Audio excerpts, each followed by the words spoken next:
Tonight we're going to talk about writing inequalities. Tomorrow we're going to talk about solving.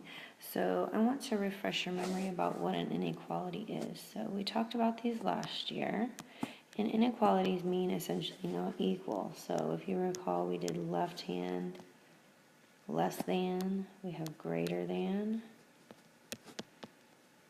we have less than or equal to, and then we also have greater than or equal to. And we have other words that represent those, and we'll get to that. What we're going to start with is we're going to look at some real life situations, because again, like we talked about before, solving an inequality or an equation is the easy part. Setting it up from a real life situation is where it gets a little bit tricky.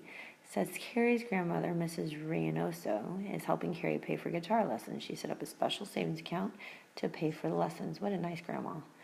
On the first of each month, the $40 monthly fee for guitar lessons is withdrawn from the account. So keep in mind, withdraw, this is a subtraction piece, and they want us to complete the table based on the balance of 300. So just a blast from the past, this 300, this is our B value, and this minus $40, this is actually our M. So if we take $40 away, we're at 260, and then we're at 220, we're at 180, and then we're at 140. So if we're going to write an expression to show what we just did, we're using our M and our B. Well, an expression, remember, has no equal sign. So what are we doing? We had $300. We're taking away $40 every month. So then, based on that information, could we write an equation when the balance will be 100? Well, the balance, if you remember up here on the table, is our y. So we could write the equation 100 equals 300 minus 40m, or x. So now it's asking us, the bank will close the account if it falls below $50. To keep the account open, we must be greater than or equal to $50. So write an inequality to represent the situation. So what was our expression for the amount of money in the account? 300 minus 40m. And that is the money in the account, and that's your balance, is greater than or equal to $50. You could also say $50 is less than or equal to what the balance would be. However, we generally see our variable for an inequality on the left-hand side.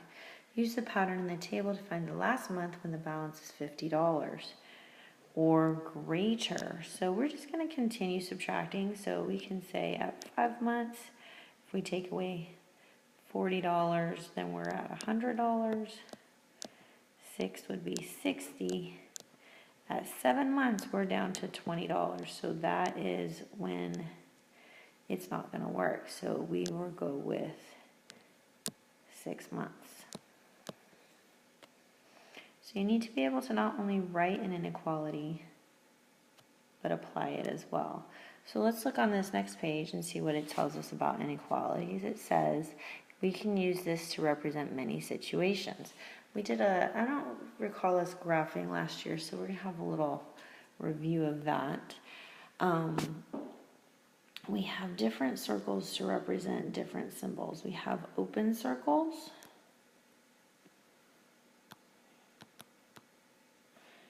for less than and greater than, and we have closed circles for less than or equal to and greater than or equal to. And we're going to talk about why that is in just a minute. It says, think of a real life situation where you might use terms such as more than, less than, no more than, and no less than.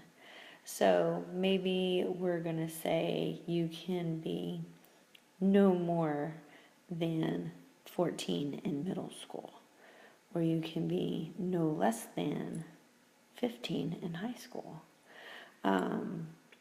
Write an inequality to represent the graph above. So I want you to look at this graph, and I want you to notice that we're starting at 0,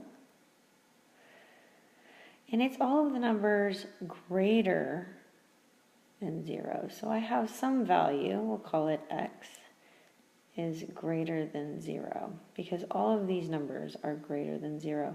1, 2, 3, and all of the rational numbers there. But I want you to notice this circle. This circle is what we call an open circle. It is not closed in on the 0. So what this means is that this is purely going to be a greater than symbol. It is not going to be or equal to. Because the circle is not colored in, we are not including 0. Let's go down to number 8. It says Ariana's mama deposits $80 in her account. That is our B value. Lunch cost $2.50 per day. So this is a negative M value. To find a variable, write an inequality represent when there will be less than $20 left. Well, let's first write our expression for what information we have. We have $80 and we're taking out $2.50. We can use D for day if we wanted. And then we have $20. So when is this balance less than $20? So that gives you your symbol. And that's what we're going to practice doing, is making sure that we can write those inequalities from the word problem. Let's try Michelle here. Maybe Michelle babysits on the weekends in her neighborhood. She charged $10 for transportation, $15 for each hour. That each, remember, that is our M. At her last babysitting job, she earned less than $60.